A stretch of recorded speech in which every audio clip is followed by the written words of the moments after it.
We have a new Supergirl.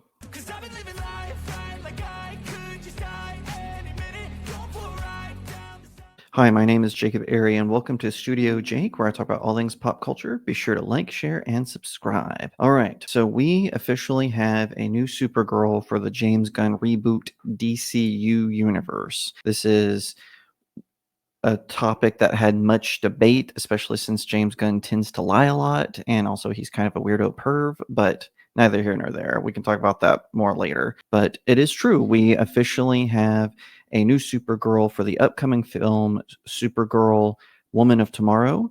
And it's supposed to tie in directly to Superman Legacy as well as the broader Reboot DCU film franchise. So the name that has been announced is House of the Dragon's Millie Alcock.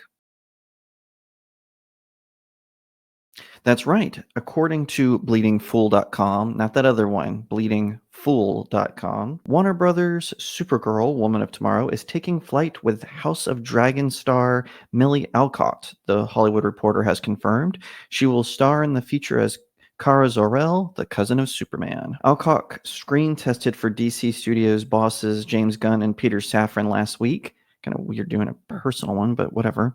Along with Meg Donnelly, who was also in contention for the role. The character is expected to appear in a DC Studios project or two before her solo adventure, but it's unclear if that project will be Gunn's Superman Legacy, which begins filming this spring, or another DC movie or show. Supergirl is moving like a speeding locomotive, and it's possible the feature could be shooting in the fall if Warner soon finds a director. Anna Nogueira is penning the script. Woman of Tomorrow is part of Chapter 1 in DC's slate from Gunn and Safran.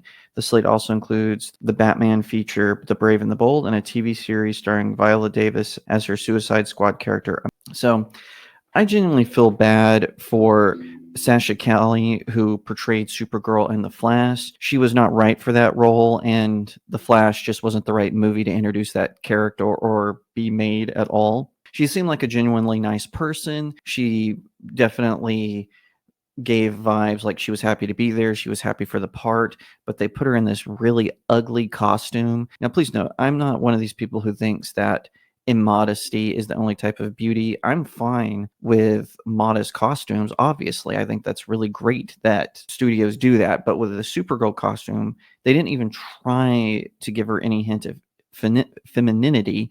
It was very androgynous outfit. Now, Sasha Calle is not androgynous. She's a beautiful young woman, but the costume they gave her was not flattering at all, and it looked more like a villain costume than it did a superhero costume, and that's my personal opinion. Now, I am not familiar at all with Millie Alcock's acting. I've never seen House of Dragon. I've never seen Game of Thrones. Just not my cup of tea, whatever. So I don't know how good she will do in this role, but I am curious. I'm going to give her the benefit of the doubt. James Gunn isn't directing this one, so it's going to be interesting to see how it all plays out and comes together. It's good to see that they're moving away from sort of the CW universe, and I'm ecstatic they're moving away from Zack Snyder's DCEU. We'll see, though. I do think James Gunn is a better director than Zack Snyder. That being said, he has really mismanaged DCU.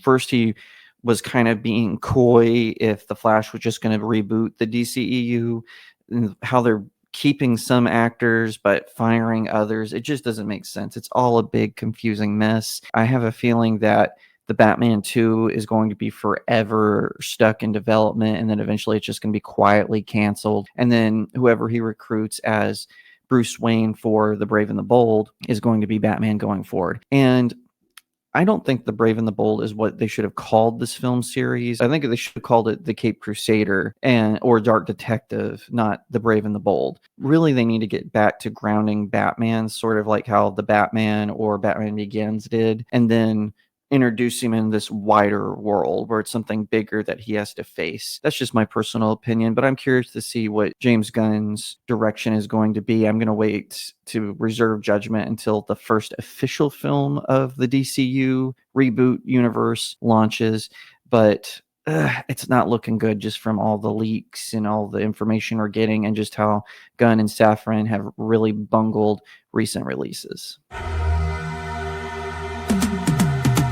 I've been living life right like I could just die any minute.